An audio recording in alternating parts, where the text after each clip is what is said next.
Tere tulemast tänasesse saatesse. Täna räägime teemal, mis puudutab meid kõiki. Kas tehnoloogia teeb meie elu paremaks või hoopis keerulisemaks? Alustame positiivsest. Tehnoloogia on toonud meie ellu palju mugavust. Me saame suhelda sõprade ja perega, isegi kui nad elavad teises riigis. Videokõned, sõnumirakendused ja sotsiaalmeedia aitavad hoida suhteid, mis varem oleksid võib-olla kaugeks jäänud. Samuti on tehnoloogia muutnud õppimise ja töötamise paindlikumaks. Paljud inimesed saavad teha kaugtööd, õppida veebikursustel ja kasutada digitaalseid tööriistu, mis säästavad aega ja energiat.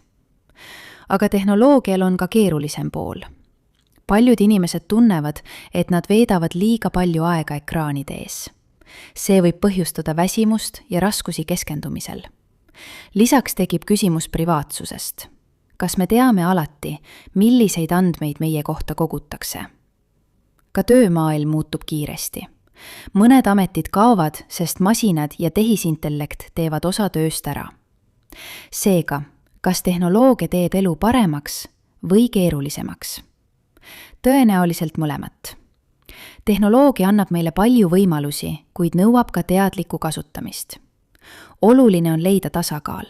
Kasutada tehnoloogiat nii, et see toetaks meie heaolu, mitte ei võtaks seda ära. Aitäh kuulamast!